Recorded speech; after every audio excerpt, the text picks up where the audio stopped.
Hello everyone and welcome to our channel grounded to grow. तो जैसे कि हम पढ़ रहे थे चैप्टर सेल और उसमें हमने कल की क्लास में पढ़ा था डिफ्यूजन क्या होता है, ऑस्मोसिस क्या होता है, दोनों में डिफरेंस क्या होता है एंड कुछ एक्सपेरिमेंट जिसमें हमने ऑस्मोसिस किया था।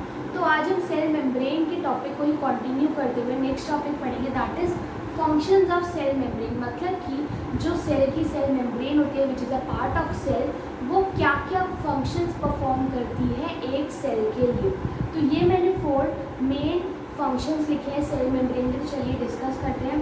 फर्स्ट है गिव्स शेप टू सेल। मतलब कि जो सेल मेम्ब्रेन होती है वो एक सेल को उसकी एक स्पेसिफिक शेप प्रोवाइड करने में हेल्प करती है। मतलब कि अगर डिफरेंट सेल्स हैं, उनकी जो डिफरेंट शेप्स हैं वो किस वजह से होंगी, due to the cell membrane.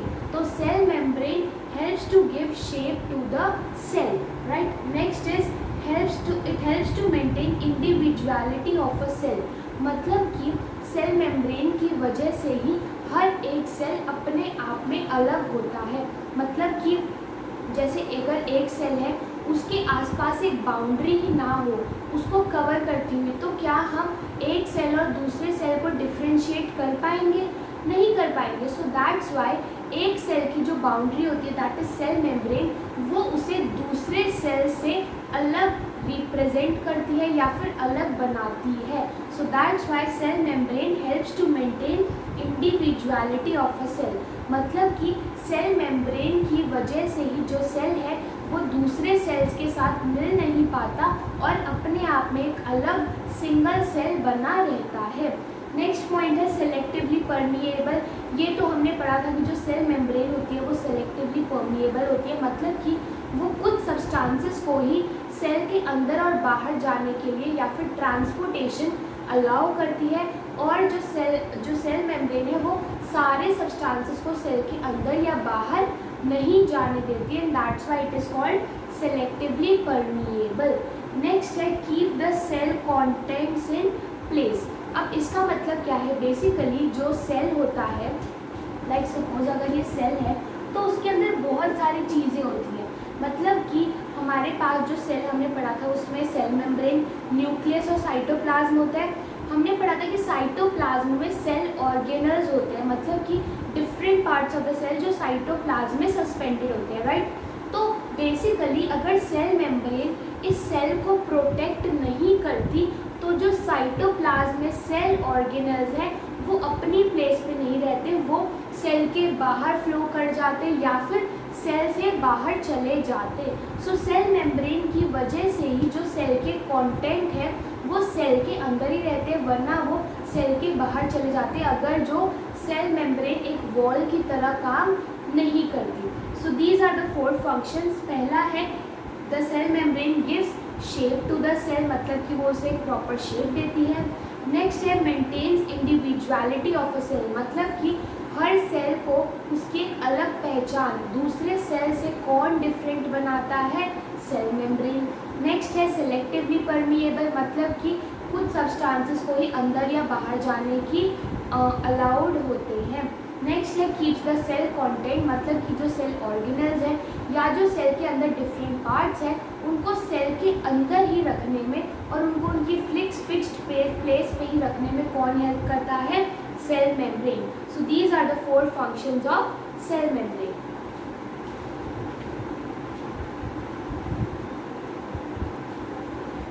Now the next topic is active transport. हमने कल की क्लास में पढ़ा था पैसिव ट्रांसपोर्ट जिसमें एनर्जी यूज नहीं होती है, it is a very slow process. और एक्टिव ट्रांसपोर्ट क्या होता है? जिसमें एनर्जी यूज होती है and it's a fast process, right. So next is active transport. Basically active transport भी 2 तरीके का हो सकता है, that is endocytosis and exocytosis. Endocytosis को आप एंडो वर्ड से लिंक करो। एंडो मतलब कि एक तरीके से अंदर ले लेना या इन ले लेना या फिर अंदर ले लेना। तो एंडोसाइटोसिस मतलब कि जिस प्रोसेस के थ्रू सेल किसी बाहर की चीज़ को अंदर ले लेता है, that is endocytosis. And exocytosis को आप एक्सो वर्ड से लिंक करो, जैसे एक्सो एक्सक्रीशन। वैसे ही जब सेल कोई सेल के अंदर जो चीज़ है या सब्सटेंस है उसको सराउंडिंग में एक्सक्रीट या फिर निकाल देता है, दैट इज कॉल्ड एक्सोसाइटोसिस। तो एंडोसाइटोसिस का मतलब जब बाहर की सराउंडिंग से सेल कोई चीज़ अंदर अपने सेल में लेता है, एंड एक्सोसाइटोसिस मतलब कि सेल अपने अंदर से कोई चीज़ निकाल के बाहर की सराउंडिंग में छोड़ देता है। अब बेसिकली ये जो एंडोसाइटोसिस या जो एक्सोसाइटोसिस का प्रोसेस है, इन्हें हम एक्टिव ट्रांसपोर्ट में क्यों स्टडी कर रहे हैं? Because they both use energy in the form of adenosine triphosphate that is ATP। तो एंडोसाइटोसिस हो या फिर एक्सोसाइटोसिस, दोनों एनर्जी यूज़ करते हैं इन द फॉर्म ऑफ ATP, इसलिए हम इन्हें एक्टिव ट्रांसपोर्ट में पढ़ते हैं। एंडोसाइटोसिस एंडो वर्ड से मतलब कि सेल कुछ अंदर ले रहा है, एंड एक्सोसाइटोसिस एक्सो वर्ड से मतलब कि सेल कुछ बाहर निकाल रहा है।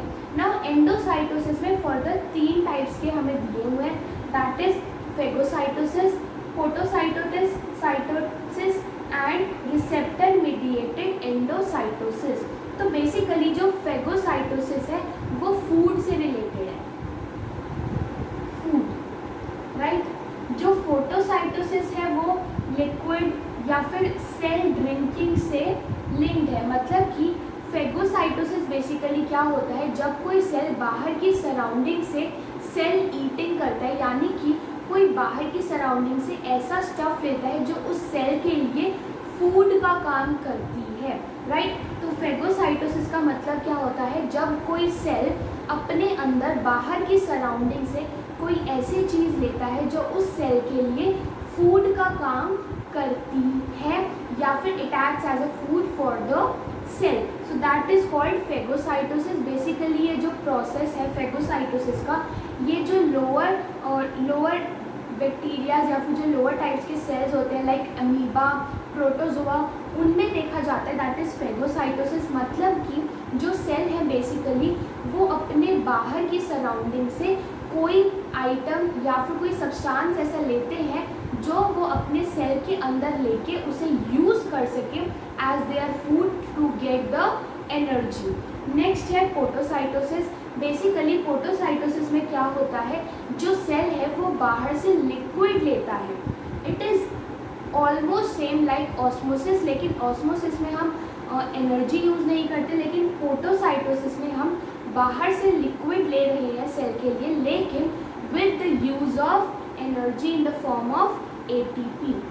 नेक्स्ट है receptor mediated endocytosis. Basically receptor mediated endocytosis क्या होता है कि जो सेल है वो ये देख लेता है कि कौन से सब्सटेंसेस उसे चाहिए, जो कुछ सब्सटेंसेस को जब वो आइडेंटिफाई कर लेता है कि हाँ हमें चाहिए, तो उनके मॉलिक्यूल्स को जब वो अपने सेल के अंदर लेता है, that is called receptor mediated endocytosis. तो एक्टिव ट्रांसपोर्ट क्या होता है, जिसमें एनर्जी यूज होती है इन द फॉर्म ऑफ ATP। 2 तरीके के होते हैं, एंडोसाइटोसिस और एक्सोसाइटोसिस। एंडोसाइटोसिस मतलब जब सेल कुछ अंदर लेता है, एंड एक्सो मतलब कि जब सेल कुछ एक्सक्रीट आउट करता है सराउंडिंग में। एंडो की 3 है, फेगोसाइटोसिस मतलब कि फूड को लेना, फोटोसाइटोसिस मतलब कि लिक्विड या फिर cell drinking, and receptor mediated endocytosis मतलब कुछ सब्सटेंसेस को ही लेना जिनको जो सेल है वो आइडेंटिफाई कर पाता है, which are useful for the cell.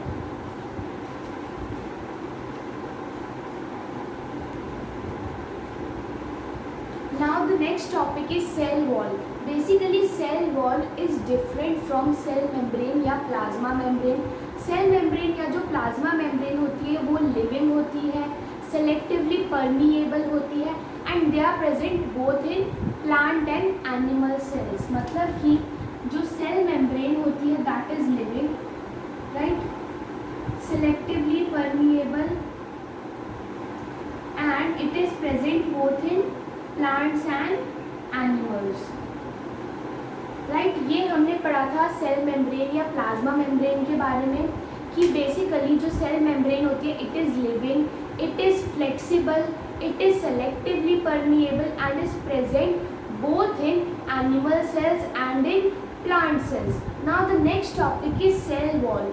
Basically cell wall जो होती है it is non living, freely permeable and rigid in nature. मतलब कि जो हमने पढ़ा सेल मेम्ब्रेन के बारे में, सेल मेम्ब्रेन क्या होती है, लिविंग, लेकिन सेल वॉल क्या है, नॉन लिविंग, मतलब कि जो सेल मेम्ब्रेन है सेल की वो तो लिविंग होगी, लेकिन जो सेल वॉल है that is non living. Cell membrane का हमने पढ़ा कि दैट इज सेमी परमिएबल, मतलब कि जो सेल मेम्ब्रेन है वो कुछ सब्सटेंसेस को ही ट्रांसपोर्टेशन अलाउ करती है इन और आउट ऑफ द सेल, लेकिन जो सेल वॉल है दैट इज फ्रीली परमिएबल, मतलब कि वो हर एक सब्सटेंस को अंदर या बाहर जाने देती है of the cell. And the next is हमने पढ़ा था सेल मेम्ब्रेन में कि सेल मेम्ब्रेन इज फ्लेक्सिबल, लेकिन जो सेल वॉल होती है दैट इज रिजिड। और हमने सेल मेम्ब्रेन के बारे में पढ़ा था it is present in both plants and animals, लेकिन जो सेल वॉल है that is present only in plant cells. तो मतलब कि सेल वॉल बेसिकली होती क्या है, एक ऐसी वॉल जो सिर्फ प्लांट सेल्स में होती है which is non living, freely permeable, मतलब कि हर एक सब्सटेंस को अलाउ करती है अंदर या बाहर जाने के सेल के, and is rigid in nature, मतलब कि उसकी जो शेप है वो फिक्स्ड है।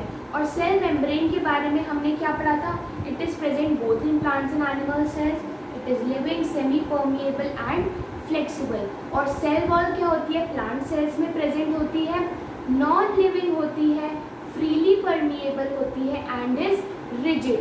तो ये है चारों points of cell wall, that is it is non living, freely permeable, rigid and present in plant cells. तो अब हमने ये तो देख लिया कि बेसिकली जो सेल वॉल है वो किन में होती है, दैट इज प्लांट सेल्स में, और कैसी होती है, it is non living, freely permeable and rigid. अभी नेक्स्ट क्वेश्चन आता है कि बेसिकली ये आती कहाँ से, या फिर ये सेल में कहाँ पे होती है। एक्चुअल में जो सेल होता है प्लांट सेल, उसमें ये सपोजिंगली अगर सेल है और ये इसकी सेल मेम्ब्रेन है, तो सेल मेम्ब्रेन के बाहर एक जो लेयर होती है that is called cell wall. That is basically जो सेल वॉल है अब वो क्रिएट कैसे होती है, it is secreted by the cell itself for cell membrane and cytoplasm protection, मतलब कि जो सेल वॉल है बेसिकली वो जो प्लांट सेल्स है वो ही बनाते हैं ताकि वो अपने जो साइटोप्लाज्म है, मतलब कि जो सेल के अंदर साइटोप्लाज्म है जिसमें सेल ऑर्गेनेल सस्पेंडेड होते हैं, एंड जो सेल मेम्ब्रेन है या जो प्लाज्मा मेम्ब्रेन है which is living, semi permeable, उन दोनों को प्रोटेक्ट करने के लिए प्लांट सेल्स में क्या होती है, सेल वॉल।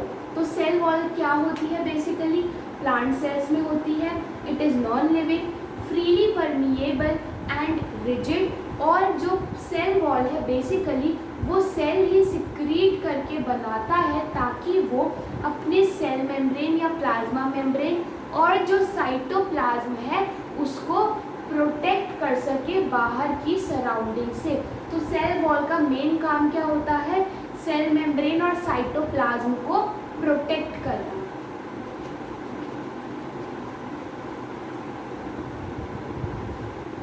तो अभी हमने पढ़ा सेल वॉल क्या होती है, basically it is present in plant cells, non living होती है, फ्रीली परमिएबल होती है, रिजिड होती है, and its main work is to protect the cytoplasm and the cell membrane. Next है कि बेसिकली जो सेल वॉल है ये बनी किस चीज़ की होती है, actually this cell wall is made up of cellulose, right.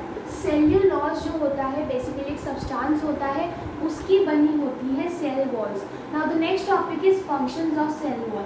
Basically जो सेल वॉल है मतलब कि जो प्लांट सेल्स में एक एक्स्ट्रा लेयर है सेल मेम्ब्रेन और जो साइटोप्लाज्म है उसको प्रोटेक्ट करने के लिए, आखिर उसके अदर फंक्शंस क्या है तो चलिए देखते हैं। फर्स्ट है permit cell to become turgid.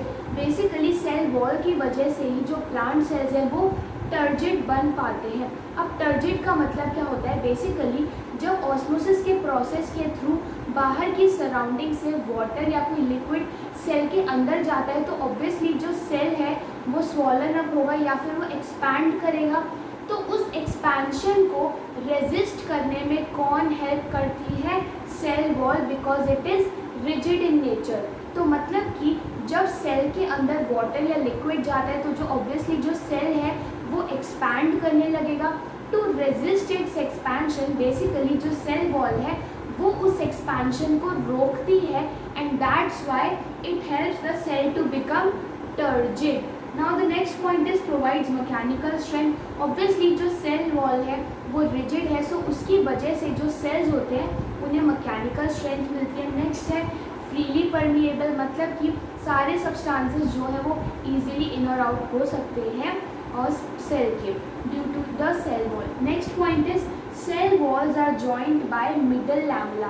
Basically जो प्लांट सेल्स होते हैं ऐसा नहीं है कि वो फ्रीली फ्लोटिंग होते हैं, मतलब कि जो सेल्स होते हैं लाइक सपोज अगर ये एक सेल है तो इसके साथ जो एक दूसरा सेल है, इन दोनों की जो ये सेल वॉल्स है इनको बेसिकली कौन जॉइन करता है? Middle lamella. मतलब कि दो एडजेसेंट जो प्लांट सेल्स हैं उनकी जो सेल वॉल्स है उनको कौन जॉइन करता है? Middle lamella. Middle lamella basically एक ग्लूई स्टिकी टाइप सब्सटेंस होता है जिसकी मदद से जो दो प्लांट सेल्स हैं उनकी सेल वॉल्स आपस में जॉइन या इंटरलिंक होती हैं। So cell wall is made up of cellulose. इसके 4 फंक्शंस है। Plant it permits the cell और plant cell to become turgid, it provides mechanical strength through the cell, it is freely permeable and जो cell walls होती हैं of adjacent cells they are joint by middle lamella. और middle lamella क्या होता है? Basically it's a gluey sticky substance.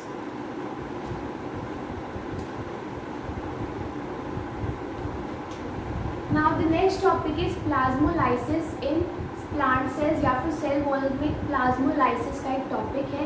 Basically plasmolysis क्या होता है? जब एक जो सेल है लाइक सपोजिंगली ये एक प्लांट सेल है राइट, ये जो इसकी सेल वॉल है राइट, ये जो है ये सेल वॉल है हमारी, ये जो आउटर बाउंड्री है राइट, और सेल के अंदर हमारे पास सपोजिंगली ये जो है ये हमारे पास प्रोटोप्लाज्म है राइट। तो ये जो है ये हमारी सेल वॉल है एंड ये जो सब्सटेंस है दैट इज प्रोटोप्लाज्म। तो बेसिकली हमारे पास एक सेल है प्लांट सेल जिसमें ये सेल वॉल है और ये प्रोटोप्लाज्म है। तो जब हम इस सेल को किसी ऐसे सॉल्यूशन में रखेंगे जिसमें लो कॉन्सेंट्रेशन ऑफ वाटर है that is in concentrated sugar solution और कॉन्सेंट्रेटेड सॉल्ट सॉल्यूशन, मतलब कि जो प्लांट सेल है अगर आप इसे कॉन्सेंट्रेटेड सॉल्ट या शुगर सॉल्यूशन में रखोगे तो बेसिकली ये जो प्लांट है इसके पास वाटर का हायर कॉन्सेंट्रेशन होगा दैन दिस कॉन्सेंट्रेटेड सॉल्ट और शुगर सॉल्यूशन। मतलब कि ये जो प्लांट सेल है इसमें वाटर का हायर कॉन्सेंट्रेशन होगा as compare to this solution that is concentrated sugar और सॉल्ट सॉल्यूशन। तो जब हम इस प्लांट सेल को कॉन्सेंट्रेटेड सॉल्ट या शुगर सॉल्यूशन में रखेंगे तो ऑस्मोसिस का प्रोसेस होगा, मतलब कि जो वाटर है वो हायर कॉन्सेंट्रेशन से लोअर कॉन्सेंट्रेशन में जाएगा। मतलब कि जो वाटर है वो प्लांट सेल से निकलकर सराउंडिंग में दैट इज सॉल्ट या शुगर सॉल्यूशन में चला जाएगा, जिसकी वजह से ये जो प्रोटोप्लाज्म है दैट इज सेल वॉल के अंदर ये जो प्रोटोप्लाज्म है ये अपनी जगह चेंज करेगा एंड इट विल श्रिंक। मतलब कि अगर पहले ये सेल ऐसा है तो बाद में ये सेल कैसे हो जाएगा, लाइक सपोजिंगली ये यहाँ से ऐसा प्रोटोप्लाज्म हो जाएगा। मतलब कि जब हमारा ऑस्मोसिस का प्रोसेस हुआ एंड जो वाटर था वो सेल से कॉन्सेंट्रेटेड सॉल्ट या शुगर सॉल्यूशन में चला गया तो उसकी वजह से जो प्रोटोप्लाज्म था वो श्रिंक हो जाएगा and it will move away from the cell wall. तो the process when protoplasm shrinks and moves away from the cell wall is called plasmolysis. So plasmolysis basically क्या है? जब जो प्लांट सेल है उसमें हायर कॉन्सेंट्रेशन में water हो as compare to the surrounding और ऑस्मोसिस के प्रोसेस की वजह से सेल से वाटर सराउंडिंग में चला जाए तो उसकी वजह से जो प्रोटोप्लाज्म है वो श्रिंक हो जाएगा and it will move away from the cell wall so this process is called plasmolysis. तो इसी के साथ जो हमारा फर्स्ट पार्ट ऑफ सेल है that is cell membrane, plasma membrane and जो हमने सेल वॉल के बारे में पढ़ा यहीं पे ख़त्म होता है। From tomorrow we will do the second part of cell. Do like our videos and subscribe to our channel Grounded to Grow for more.